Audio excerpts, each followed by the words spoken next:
पर भी हम लोग चीख रहे हैं, चिल्ला रहे हैं। पुलिस स्टेशन हमें जब हम वॉशरूम जाना चाहते हैं तो लिटरली मुझे गेट खोल कर बोल रहे हैं कि तुम यहीं पर करो जो करना है।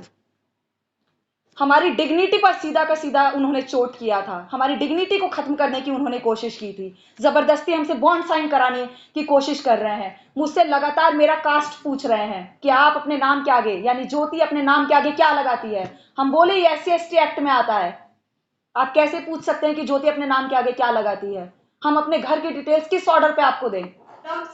अंधेरा था, बिना हमें कुछ बताए हमें कहाँ लेके जा रहे हैं। हमारे फोन खींचते हुए हमें अलग अलग थाने लेके जाया गया और मुझे सबके फोन खींचने चाहिए। आप कोई डिटेनी के फोन नहीं खींच सकते, ये हमने बोला भी था। हम सबके फोन खींचे जा रहे थे और जब मैंने अपना खुद का फोन अपने पास रखा, अपना खुद का फोन, और जब मेरा फोन बदरपुर पुलिस थाने में पकड़ा गया, मुझे शकुंतला ने, सब इंस्पेक्टर है जामिया नगर थाने से, उन्होंने मुझे 2 थप्पड़ मारे। हमारे न्यूली अपॉइंटेड सिक्योरिटी एडवाइजर हैं जो कि एक्स DCP रह चुके हैं, सैयद अब्दुल राशिद। हबीबा दवाई खाकर सोई थी, मुझे फीवर हो गया था।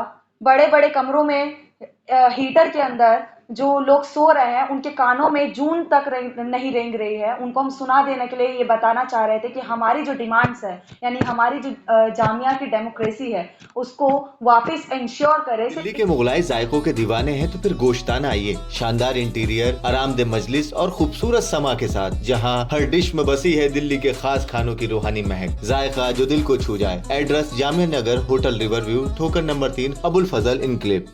हम लोग जब 10 तारीख को ये प्रोटेस्ट शुरू करते हैं, उससे एक दिन पहले हम दोनों को बता दिया गया कि भाई इतने इतने टाइम में, यानी 25 तारीख को आपका DC बैठ जाएगा। और DC बैठने का मतलब है ये लोग ज़बरदस्ती हम लोगों से अंडरटेकिंग साइन करवाते हैं और या तो डी रजिस्ट्रेशन करवाते हैं। अंडरटेकिंग साइन करवाना, और ये पूरा प्री प्लानिंग होता है। ये पूरा का पूरा एकदम फोर्सफुली करवाया जाता है, मैनिपुलेट करके करवाया जाता है, जैसे कि शो कोज नोटिस का रिप्लाई दिलवाना। और हम तभी समझ गए थे और हमने अंदर अपने मेंटली स्ट्रांग होकर हमने सोच लिया था कि हम लोग ना डी रजिस्ट्रेशन करवाएंगे और ना अंडरटेकिंग देंगे। अंडरटेकिंग देने का और ये दोनों ही काम करने का मतलब ये है कि आप स्टूडेंट के सारे राइट्स वो खो दे रहे हैं, जहां पर एक डेमोक्रेटिक स्पेस में स्टूडेंट को जीना चाहिए, अपनी सोच को दूसरे तक पहुंचाना चाहिए या एक दूसरे के साथ बात करना चाहिए। एक कैदियों की तरह उसकी जिंदगी हो जाती है। आप आएंगे, डेली आपको आना होगा, साइन करना होगा, क्या कर रहे हैं एकेडमिक्स में, बस इतना, और आप कैंपस से चले जाइए। एकदम कैदियों की तरह बर्ताव होता है। उसके बाद आप ना क्लास में किसी से अच्छे से बात कर सकते हैं, आप हर वक्त एक सर्वेलेंस में रहेंगे, हर वक्त। और जामिया पे ऐसा नहीं है, कोई भी अगर प्रोटेस्ट होता है हम देखते हैं सिविल ड्रेसेस में पुलिस अंदर रहती है हम लोगों पे नजर रखने के लिए कि हम क्या कर रहे हैं। क्या क्रिमिनल है हम लोग? क्या जामिया में क्रिमिनल रहते हैं? दिल्ली पुलिस खुद क्रिमिनल एक्ट करती है और उसने किया भी है। लास्ट टाइम जब हम लोगों को 4 साढ़े 4 बजे के बीच में और सुबह 5 बजे तक एकदम कैंपस से निकाल दिया गया जोर जबरदस्ती करके, आप हैरान हो जाएंगे।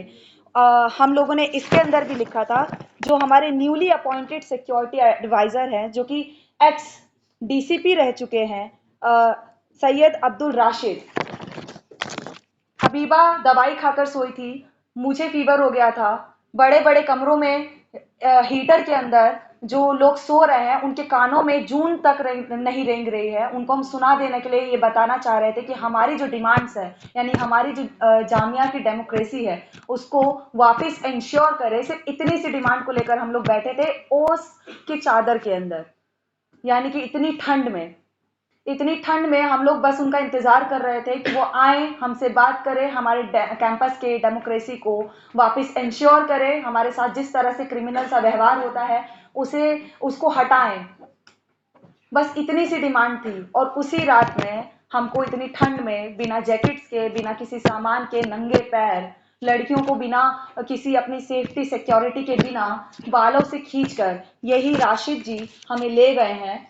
इन्हें तो जी बोलने का भी मन नहीं कर रहा है। जिस तरह से वो बाल को पकड़ के खींच के लेकर गए हैं, लड़कियों को घसीट के, जैसे एक सामान घसीट के लेकर जाया जाता है, उस तरह से लड़कियों को वो लेकर गए हैं। हम क्या गलत कर रहे थे, क्या गुनाह था, और किस बात की परमिशन लेंगे? क्या अपने जामिया के लिए हम लोग आवाज उठाए, जामिया की सिक्योरिटी के लिए हम लोग आवाज उठाए, जामिया में हो रहे आतंक को लेकर हम आवाज उठाए, क्या ये क्राइम है?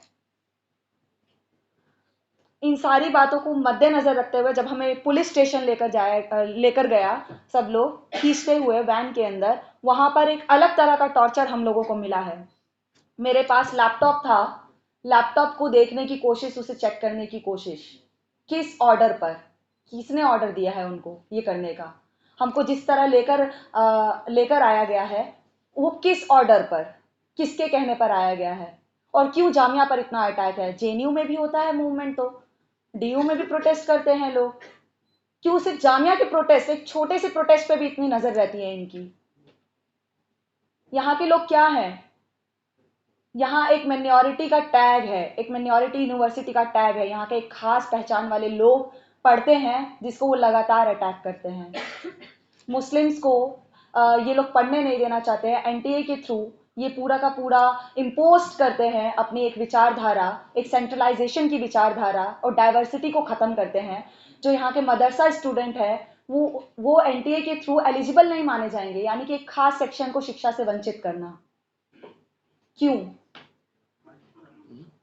पुलिस स्टेशन की अगर हम बात करें तो वहां पे जो मेंटली टॉर्चर है, जिस तरह से जामिया नगर की शकुंतला थी, वो हबीबा आपको खुद बताएंगे कि क्यों उसको थप्पड़ मारा है और किस तरह से हम लोगों को टॉर्चर किया है। इसके बाद के इंसिडेंट ने, हम अगर वॉशरूम भी जा रहे हैं, हम चीख रहे हैं, चिल्ला रहे हैं कि हमारे गार्जियंस को कॉल किया जाए, जबकि हम इतने एडल्ट है कि हमारे पहली बात तो फोन्स नहीं लेकर जाने चाहिए, और ऊपर से हमारे गार्जियन को जिस तरह से डराना धमकाना प्रोटेस्ट के दौरान। ये जामिया एडमिनिस्ट्रेशन को किसने इजाजत दी कि पुलिस स्टेशन में हमारी पर्सनल डिटेल्स दे? अभी भी आज तक का एक न्यूज है, उन्होंने मेरी और सौरभ की एक नोटिस जारी की है जिसमें पर्सनल डिटेल्स है। किसकी इजाजत से आपने वो पर्सनल डिटेल्स हमारी डाली है? हमारे फोन नंबर्स, हमारा घर नंबर, हमारा सब कुछ।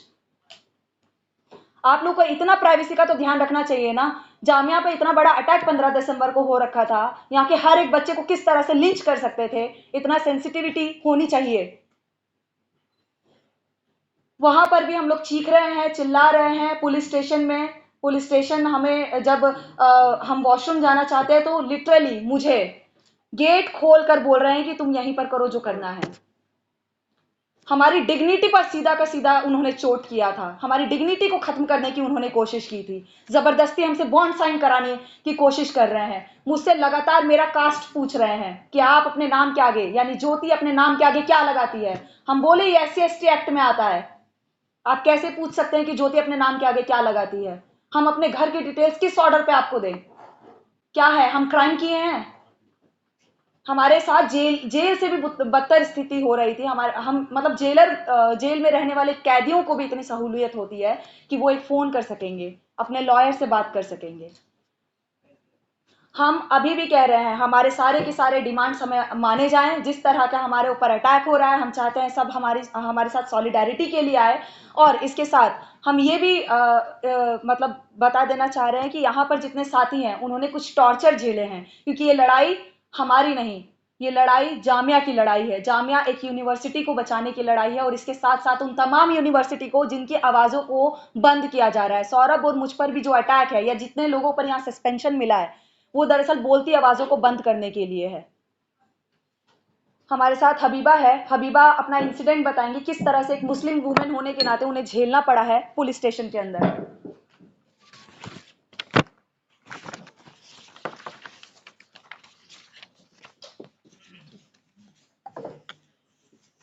मेरा नाम हबीबा है, मैं जामिया मिलिया इस्लामिया में फर्स्ट ईयर स्टूडेंट हूँ, बैचलर्स कर रही हूँ पर्शियन में।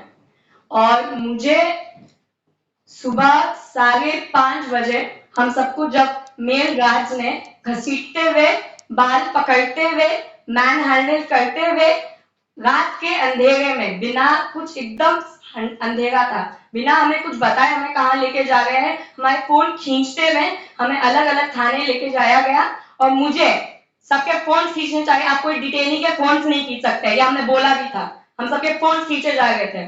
और जब मैंने अपना खुद का फोन अपने पास रखा, अपना खुद का फोन, और जब मेरा फोन बदरपुर पुलिस थाने में पकड़ा गया, मुझे शकुंतला ने, सब इंस्पेक्टर है जामिया नगर थाने से, उन्होंने मुझे 2 थप्पड़ मारे। किस बुनियाद पर? कि मैंने अपना खुद का फोन अपने पास रखा अपनी सेफ्टी के लिए। इस तरह की जो बर्बरता हो रही है ना, इसको जामिया की एडमिनिस्ट्रेशन ने दिल्ली पुलिस के साथ मिलकर अंजाम दिया है। हम आपको ये बात बता दें कि जामिया में जो अटैक हो रहा है, ये सिर्फ जामिया का मसला नहीं है। ये जामिया की जो छवि पेश की जाती है, ये जामिया में सिर्फ मुसलमान पढ़ते हैं, सिर्फ माइनॉरिटीज पढ़ती हैं, ये सरासर गलत है। जामिया में हर मजहब और हर बैकग्राउंड के लोग पढ़ते हैं और हर तरीके से जामिया को खुद एक नकली दुश्मन के दायरे में पेश किया जाता है, जो कि आज हमारे मुल्क में हो गए। जो फांसीवादी सरकार बैठी है सत्ता में, फिरका परस्त फांसीवादी भाजपा आरएसएस की सरकार बैठी है, उनके द्वारा उनका जो फैसिस्ट अटैक है, उनका जो फैसिस्ट प्रोजेक्ट है, उसका एक खास हिस्सा है कि एक नकली दुश्मन पेश किया जाए। एक नकली दुश्मन पेश किया जाए। क्यों पेश किया जाए? एक नकली दुश्मन इसलिए पेश किया जाए कि जो आम मेहनत कश आवाम है हमारे मुल्क की, जो सुई से लेके जहाज तक हमारे मुल्क में हर चीज बनाती है, जिसने हमारी यूनिवर्सिटी, जिसने जामिया की हर ईंट को लगाया है, उस मेहनत कश आवाम, वो जो हर मजहब और हर बैकग्राउंड चाहती है, वो अपने असली मुद्दों पे एकजुट ना हो जाए, वो अपने असली दुश्मन हुक्मरान को पहचान ना सके, उस मेहनत कश आवाम को अपने असली मुद्दों से भड़काने एक नस्ली दुश्मन पेश किया जाता है। और वो नकली दुश्मन आज हमारे मुल्क में मुसलमानों के तौर पे पेश किया जा रहा है। ऐसे ही छवि क्रिएट की जा रही है कि जामिया में सिर्फ मुसलमान पढ़ते हैं, और ये जो नकली दुश्मन का जो दायरा है, इस नकली दुश्मन के दायरे में हर उस तरक्की पसंद शख्स को पेश किया जाता है, हर उस तरक्की पसंद शख्स को शामिल किया जाता है जो अपनी आवाज उठाता है, जो क्रिटिकल है, जो रैशनल है। और ये सब इसलिए किया जाता है कि ताकि लोग अपने असली मुद्दों पे एकजुट ना हो जाए।